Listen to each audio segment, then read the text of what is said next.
Olá, meus amigos! Vamos dar então continuidade à nossa disciplina de Introdução ao Estudo do Direito 2 e vamos então iniciar um tema novo agora. Vamos falar um pouco sobre a estrutura da norma jurídica.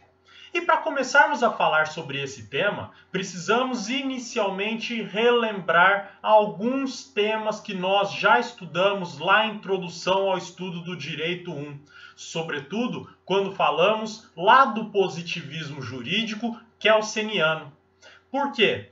Toda essa ideia de estrutura da norma jurídica, da forma como entendemos hoje, nessas aí concepções propriamente lógicas da norma jurídica, nós temos então a contribuição e a estruturação toda da ideia a partir de Hans Kelsen, no momento em que ele desenvolveu a sua obra Teoria Pura do Direito e que, como eu já identifiquei para vocês no semestre passado, ele separou a ciência jurídica das demais ciências, dando ao direito autonomia e independência científicas. E também, como falei para vocês, que o cientista do direito, então, ele tem um objeto do estudo um tanto quanto próprio, que é a norma jurídica. Ou seja, parte o estudo dele da norma para se chegar à própria norma jurídica, né? Então, numa concepção aí, num viés extremamente dogmático na concepção de Hans Kelsen. E é isso então que começamos a nossa jornada, agora Introdução ao Estudo do Direito 2, para compreender a norma jurídica em si. Então, vamos lembrar algumas ideias básicas sobre norma jurídica.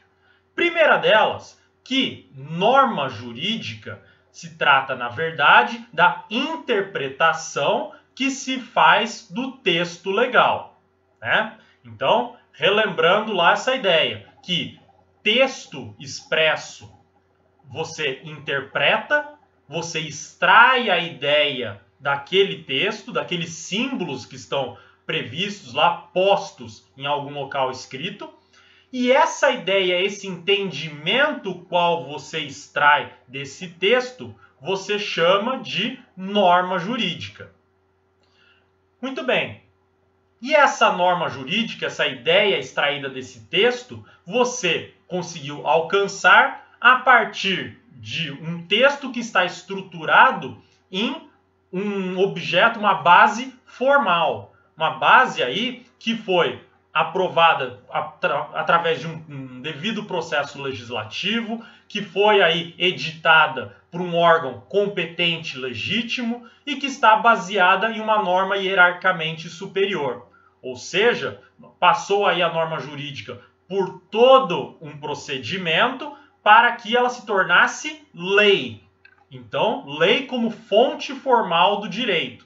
Nós temos a lei. Essa lei, dentro dela, no seu conteúdo, nós temos o texto legal. E o texto, quando lido e compreendido pelo ser humano, é o momento em que o ser humano, então, extrairá a norma jurídica.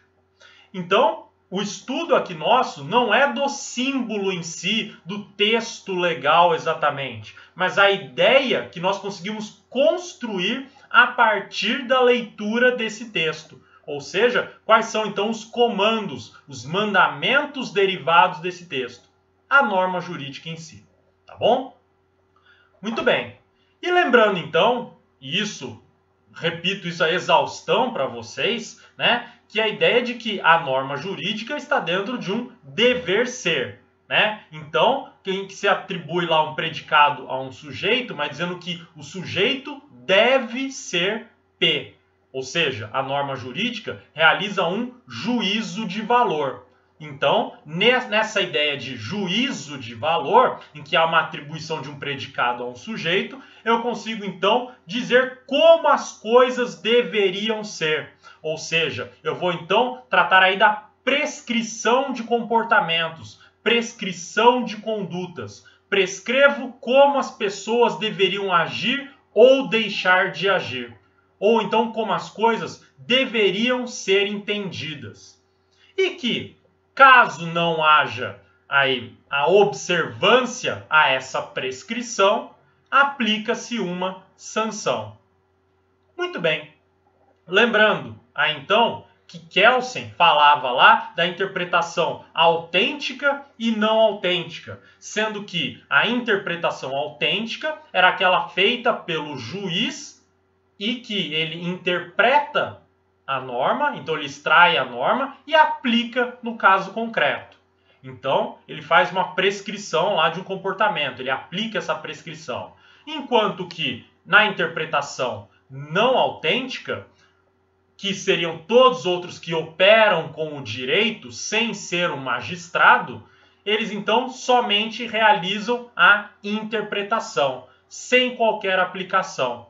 E se decidirem por um ou outro sentido jurídico extraído a partir da norma jurídica, então esse sentido aí somente será aí atribuído de maneira persuasiva, em que aquele que trabalha com a interpretação não autêntica, que ele então verifique qual é os seus fundamentos para entender daquela forma e tente somente te convencer de que aquela é a melhor interpretação. Enquanto que o juiz não está em uma ideia persuasiva de convencimento, porque ele é uma determinação da sua vontade. É um querer. O juiz quer que seja aplicado daquela forma e, em razão dos poderes investidos a ele, todos devem obediência a esse comando, né? Então, por isso que diz que aí, na interpretação autêntica, o ato do juiz acaba sendo um ato de vontade, enquanto que na interpretação não autêntica, falamos que é um ato de conhecimento, tá bom? Mais detalhes sobre isso, questão de norma fundamental, nós vamos acabar voltando mais para frente aí também na nossa discussão, nas nossas aulas, mas maiores detalhes, se você não está se recordando, volta lá na aula de Introdução ao Estudo do Direito 1 sobre Kelsen e dá uma assistida de novo. Verifica lá os detalhes, refresque a memória e daí então voltamos aqui para falar sobre os temas agora do IED2, tá bom? Mas tenho certeza aí que vocês se lembram de boa parte disso que eu falei sobre Hans Kelsen, dada a importância, inclusive, dele para o curso de Direito como um todo. Muito bem. Então, nosso objetivo aqui é estudar a norma jurídica. E para estudar a norma jurídica, conforme até está aí no título para vocês, eu preciso saber qual que é essa estrutura. Como que eu posso conceituar, como eu posso aí definir a norma jurídica para que, em seguida, eu consiga verificar como que ela se desenha, como ela é delineada, para eu entender, então, qual que é esse objeto meu de estudo ao longo de 5 anos de faculdade. E, obviamente, se não sabemos responder até agora o que é direito, falar o que é norma jurídica também acaba por dar aí um sem número de conceitos diferentes. O que não significa, igualmente, que existe um conceito que está certo e outro que está errado. Talvez um mais completo, outro menos completo. Mas isso aí é a opção da linha aí de debate, de conhecimento, de estudos de cada autor, tá? E até o ponto de vista diferente com que cada autor vai trabalhar. Para fins da nossa aula, eu vou pegar aqui 2 conceitos de norma para a gente trabalhar e dar então o pontapé inicial para toda a nossa análise. Vamos pegar aqui o conceito para Hans Kelsen e Miguel Reale, tá? Olha só, para o Hans Kelsen, nesse primeiro momento, e já alerto para vocês que esse conceito que eu estou passando é uma sintetização da sua ideia, feita conforme o professor Eduardo Garcia Menes, em Introdução ao Estudo do Direito, na sua obra, tá? Mas que traduz a ideia toda do Kelsen, e a ideia do Miguel Reale, que está lá no livro dele, Lições Preliminares do Direito. Olha só, para o Kelsen, norma é uma estrutura lógica segundo a qual, em determinadas circunstâncias, um determinado sujeito deve observar tal ou qual conduta. E se não a observa, outro sujeito, órgão do Estado, deve aplicar ao infrator uma sanção. E para o Miguel Reale? Norma é uma estrutura proposicional, enunciativa, de uma forma de organização ou de conduta, que deve ser seguida de maneira objetiva e obrigatória. Em uma primeira leitura superficial, parece que os dois conceitos aqui são semelhantes, se não iguais. Parecem dizer a mesma coisa com outras palavras. Mas veja, isso é uma aparência, porque temos algumas mudanças aí nos conceitos que são significativas e que vão espelhar aí toda a nossa análise, vão influenciar, melhor dizendo, toda a nossa análise ao longo aí da nossa aula e das próximas aulas também, tá? Vamos ver aí as diferenças então e perceber aí as nuances de cada um desses conceitos. Olha só, primeiro nuance aqui. Hans Kelsen fala que a norma é uma estrutura lógica, enquanto que Miguel Reale diz que é uma estrutura proposicional enunciativa. Tem diferença de um para outro? Veja, a diferença é pequena, mas existe. E por que existe? Olha só, quando Hans Kelsen fala de estrutura lógica, ele está fazendo aí uma referência quase que direta à ideia de juízo. E vamos lembrar que juízo, né, aquela atribuição de predicado a um sujeito, ele ainda está na minha mente. Enquanto eu não expresso de alguma forma, ele está só como uma ideia, como talvez um raciocínio, quando eu falo do juízo complexo, ou seja, atribuição de vários predicados ao mesmo sujeito, né? Então, eu tenho aí primeiro só essa ideia. Miguel Reale, por sua vez, ele vai além, porque ele vai falar que a norma é uma estrutura proposicional enunciativa. Proposicional, proposição. E o que é a proposição? É a forma como eu expresso um juízo. Seja na fala, seja na escrita, de qualquer meio que eu vou aí me expressar, me comunicar, no momento que o juízo deixa de ser somente um ato, uma ideia dentro da minha consciência, dentro do meu raciocínio, eu expresso ele de alguma forma, ele se torna uma proposição. E veja que faz todo sentido. Vamos pensar nas últimas aulas, que falamos da diferença entre direito e moral.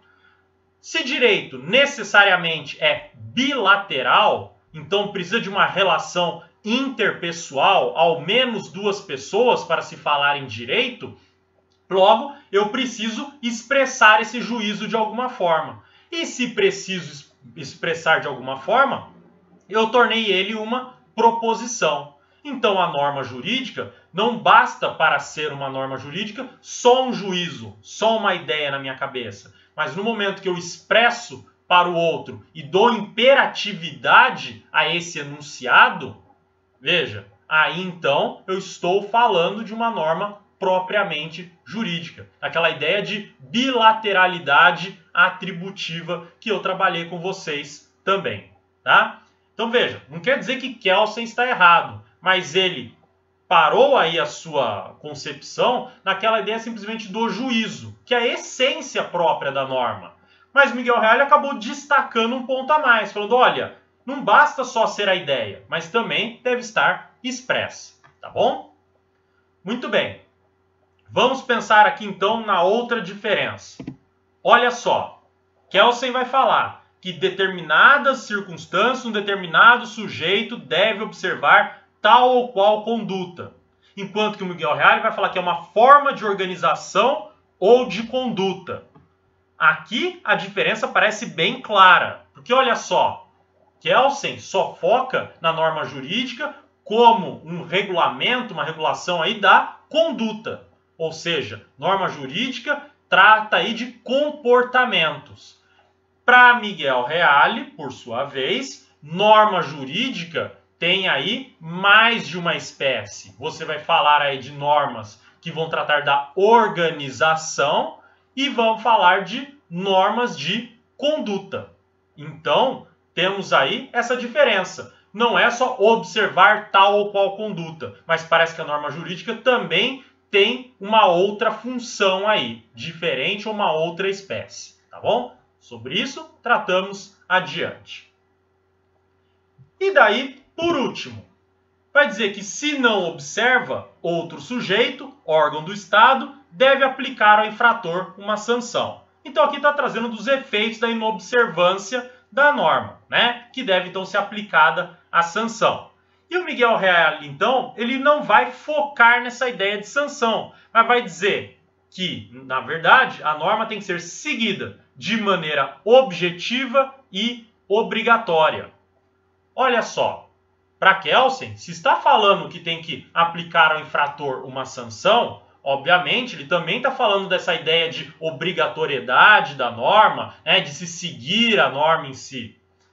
Mas olha só, no fim, aqui o Miguel Reale ele está dando um destaque diferente porque se ele admite que existem formas de organização e de conduta dentro da norma, quer dizer então que você não pode falar só de aplicação de sanção no sujeito que desrespeita, porque parece que temos aí uma diferença entre espécies normativas aí que trataremos adiante. Então, por isso, o foco não é simplesmente na sanção como consequência, aí como forma de funcionamento da norma, mas sim que a pessoa, né, o indivíduo, deve seguir de maneira objetiva. O que significa isso? Que se há uma norma, deve ser seguida, a pessoa não pode escolher seguir ou não, ou dar a interpretação da forma como quiser e bem entender, para entender a proibição ou a permissão, e é obrigatório, deve ser seguido independentemente de vontade. Então, ele aí tira do campo da subjetividade ou até mesmo do subjetivismo para se seguir a norma. Então, para não você ficar à escolha da pessoa qual sentido dar, pura e simplesmente, e a sua obrigatoriedade de observância. Tá bom? Então, veja, dois conceitos um tanto quanto simples, mas que mostram várias divergências aí, justamente pela construção do conceito aí e da ideia de norma.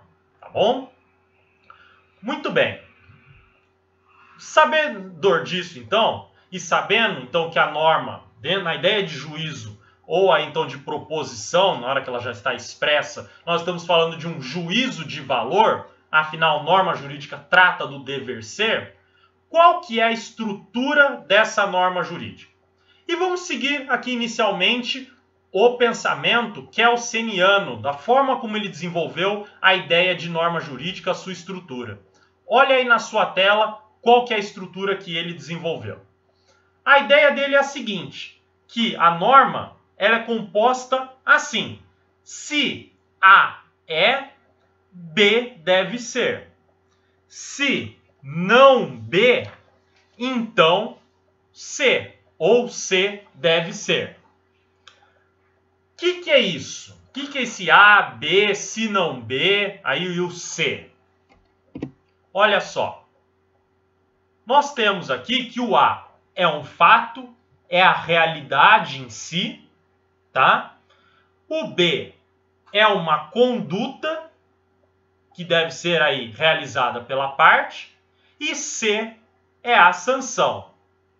Então, traduzindo em outros termos aqui, vai dizer o seguinte, que se acontecer tal fato ou estiver diante de tal realidade, a conduta da pessoa deve ser tal. Se não realizar tal conduta, então deve sofrer tal sanção. Essa é a tradução aí da estrutura da norma jurídica conforme Hans Kelsen. Veja, cuidando do comportamento das partes, né? Diante de tal fato, espera-se tal conduta. Se essa conduta não é observada, então deve haver a aplicação de uma sanção.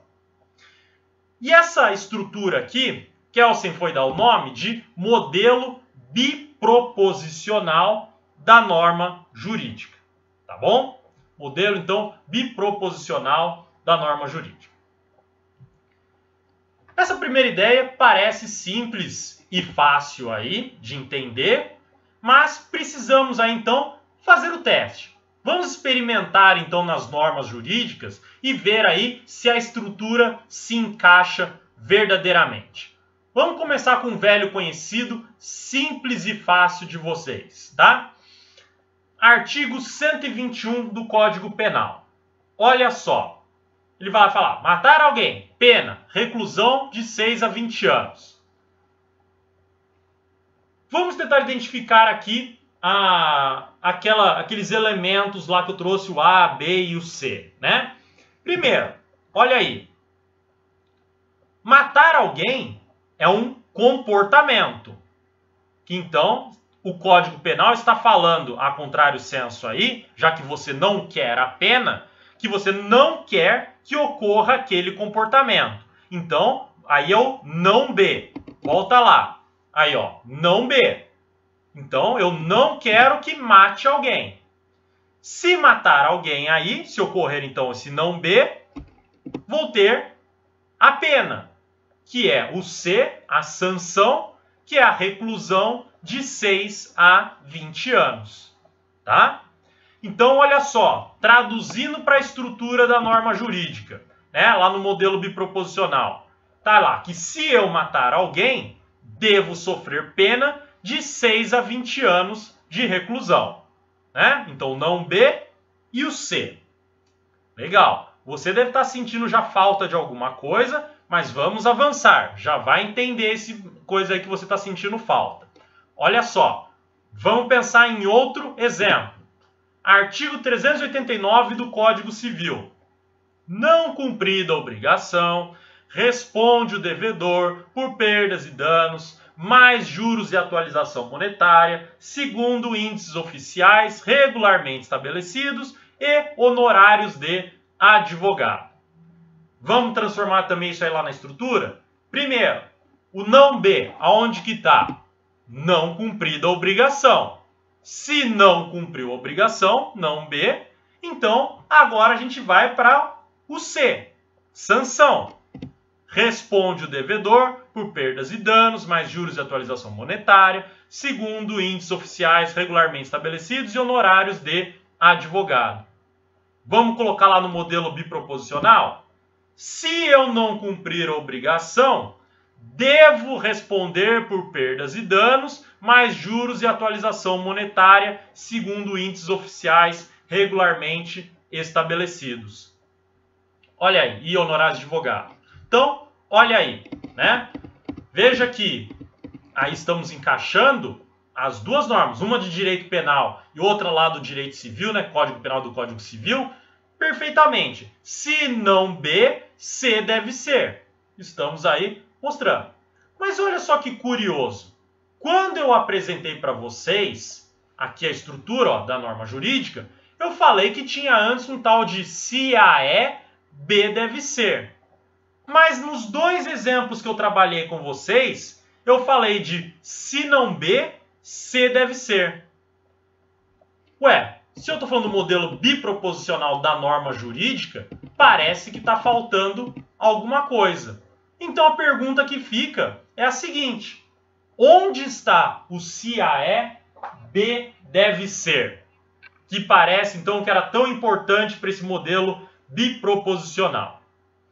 Aí então, para responder essa questão, nós precisamos trabalhar melhor esse modelo biproposicional e cuidar de outros aspectos que estão sendo aí falados, aí, são trabalhados dentro dessa estrutura da norma jurídica. Vamos então dividir essa estrutura da norma jurídica em três. Essa primeira parte, se A é, B deve ser. A segunda, que é o se não B, aí, e o C deve ser.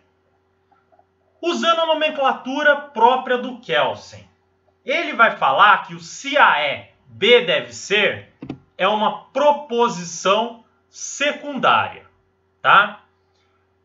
Só um detalhe para vocês, seguinte, que existe uma certa polêmica aqui acerca da forma como Kelsen redigiu o seu livro, e depois dizem que algumas atualizações teve algumas mudanças, tá? Que o Kelsen chamou inicialmente, no seu livro, de proposição secundária, esse se A é, B deve ser. Mas parece que em algumas atualizações ele chamou de proposição primária, tá? Então existe uma certa aí divergência, afinal, se ele queria chamar de secundária ou primária, se foi uma confusão ou se não foi uma confusão, no momento só de redigir a ideia dele. O negócio é o seguinte, como chegou para nós a tradução e se solidificou a ideia de proposição secundária, eu vou aqui manter essa nomenclatura para o se A é, B deve ser, tá? E o que é a ideia, então, desse se A é, B deve ser como proposição secundária? Aqui, gente, então, essa primeira parte é a ideia de que nós temos aí aquilo que está por trás da norma jurídica. Isto é, aquilo que é querido pela norma, aquilo que é desejado. Ou seja, é aquilo que se espera que as partes se comportem assim. E isso, veja, o que a norma já quer diretamente, não tem sentido de estar previsto na norma. Vamos pegar o exemplo aqui primeiro do Código Penal, lá o artigo 121. Veja só, se o Código Penal falasse assim, as pessoas não devem matar umas às outras. Você vai falar, tá bom, é isso que se espera. O que interessa ao direito, né, e que se torna um fato ou um ato propriamente jurídico, é quando há, dentro da esfera penal, a violação daquele bem jurídico que está sendo tutelado. Então, veja, a norma falar que as pessoas não devem se matar enquanto se encontram, tá bom. Isso aí é o básico, é fundamento, a estrutura social nossa é em favor dessa ideia. Agora, interessa ao direito quando há violação. Então ele vai falar, olha, mas se você matar alguém, então você vai sofrer pena de reclusão de 6 a 20 anos. Por isso que, então, a proposição secundária, ela está oculta na própria ideia, na própria lógica da norma jurídica em si, né? Veja, pegando outro exemplo lá do artigo 389. Veja, não cumprida a obrigação, responde devedor por perdas e danos, etc, etc. Ora, a ideia geral é que se você tiver uma obrigação, você deve cumpri-la. E você não vai ter isso expresso na norma, porque é essencial, é básico que você cumpra a obrigação devida. Agora, interessa ao direito quando há o descumprimento daquele mandamento, dessa premissa. E daí, então, ele vai falar que se não cumpriu essa obrigação, responderá aí por todas essas verbas previstas no artigo 389. Por isso, então, que você não visualiza essa proposição secundária, né? Porque ela está sempre por trás da própria estrutura da norma jurídica, né? E daí, então, voltando lá para essa estrutura. Se ela está oculta, diferente é o que acontece com o se não B e o se deve ser, como observamos nesses dois exemplos que eu trouxe aí para vocês, né? Que o se não B estava lá no começo da norma e o se deve ser estava no restante da norma. E cada uma dessas estruturas, né, desses elementos, tem um nome próprio. O se não B é a chamada de hipótese normativa e o se deve ser é chamado de consequência jurídica. Vamos entender o que é hipótese normativa e consequência jurídica? Olha só, hipótese normativa é entendida então como aquele fato, né, ou a situação fática necessária e suficiente para aplicação da norma. Então veja, a norma hipoteticamente prevê um fato que, se praticado, acarretará em uma consequência jurídica. Então veja, uma situação fática aí suficiente, né, e necessária para a aplicação da norma. Então, se eu preencher a hipótese normativa perfeitamente, completamente, levarei, então, terei aí como consequência a consequência jurídica, que é a sanção do C deve ser. Então, veja, se eu matar alguém, se não B, preenchi a hipótese normativa, sofro uma consequência jurídica, pena de 6 a 20 anos de reclusão. Se não cumprir a obrigação, hipótese normativa, recebo a consequência jurídica, que é aí responder por perdas e danos, juros, correção monetária, honorários de advogado e assim vai. Tá bom? Então, veja aí que hipótese normativa e consequência jurídica tem essa relação direta. Consequência jurídica, então, sendo os efeitos do preenchimento daquilo que está previsto na hipótese normativa, né? Então, quais efeitos que serão aí acarretados, serão aí então consequentes do preenchimento aí da subsunção feita à hipótese normativa. Então, se a subsunção aí do fato à norma, a hipótese normativa, eu sofro a consequência jurídica. O conjunto de hipótese normativa com consequência jurídica eu chamo de proposição primária, né?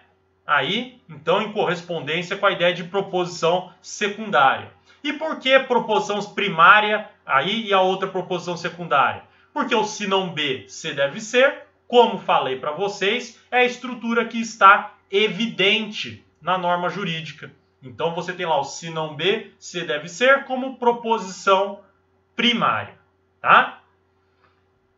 Muito bem. Agora, com tudo isso dito aí para vocês, veja só, a soma da hipótese normativa com consequência jurídica, ou seja, toda a proposição primária, é aquilo que eu de fato chamo de norma jurídica. Pronto. Essa aí é a chamada norma jurídica. Ok? Então, toda vez que eu me deparo aí com um texto legal, parece que eu estou me deparando então sempre com uma hipótese normativa e com uma consequência jurídica. Legal. Mas será que essa regra, de fato, se confirma em todas as situações? Será que realmente toda norma possui consequência jurídica? Será que toda norma fala de comportamento? E aí a gente se recorda com a ideia lá do Miguel Reale de conceito de norma. Vamos dar uma olhadinha lá de novo para lembrar. Olha só. Que ele vai falar então que norma é estrutura proposicional, enunciativa de uma forma de organização ou de conduta. Ou seja, ele está identificando aí, parece, duas espécies de norma jurídica. E a estrutura de norma jurídica que eu trouxe para vocês, se A é, B deve ser, se não B, C deve ser, né? Então aqui, aí na sua tela, se eu colocar então essa estrutura aqui, parece que eu estou falando somente de comportamento. Veja os exemplos que eu dei, artigo 121 e o 389. Né? 121 do Código Penal e 389 do Código Civil. Eu trouxe aí sempre um comportamento que, se não observado, lá deve sofrer essa sanção. Mas parece então que eu tenho, talvez, alguma outra norma que não trate exatamente de comportamento. Olha só na sua tela aí, para a gente talvez aí pensar, em primeiro lugar, nessa norma. Simples, tranquila. Olha só. Artigo 18, parágrafo 1º da Constituição. Brasília é a capital federal. Muito bem. Aí estamos fazendo uma organização político-administrativa do Estado brasileiro e estou dizendo então que Brasília é a capital federal. Então, veja, Brasília é naturalmente capital federal? Não, Brasília, vamos transformar aqui numa estrutura lógica própria de norma jurídica, Brasília deve ser considerada capital federal. Tá bom. Vamos tentar então encaixar lá naquela estrutura própria, normativa, então, essa ideia de Brasília capital federal. Veja só. Então, vamos pensar, se eu estiver eu estiver em Brasília, ou tiver alguma relação jurídica própria dentro de Brasília, então devo considerá-la capital federal. Né? Vamos fazer isso daí acompanhando aqui a estrutura própria da norma jurídica. Vou colocar aqui para vocês. Olha só. Então, se estou diante daquilo que é Brasília, aquele território que é considerado Brasília, então devo considerar que é a capital federal. Se não considerar que é a capital federal, então, qual que é a sanção? Qual que é o problema? O que deve a pessoa sofrer por não considerar Brasília a capital federal? Não sei. A norma jurídica, que acabamos de analisar, o artigo 18, parágrafo 1º, não fala em consequência nenhuma. Só diz que Brasília é a capital federal e ponto final. Nem se eu olhar agora a Constituição inteira, virá-la de ponta cabeça, não vou achar nenhuma sanção sobre isso. Parece estranho nesse primeiro momento, né? Olha só. Vamos pegar um outro exemplo aí. Olha aí na sua tela. Artigo 96. A expressão legislação tributária compreende as leis, os tratados e as convenções internacionais, os decretos e as normas complementares que versem, no todo ou em parte, sobre tributos e relações jurídicas a eles pertinentes. Muito bem.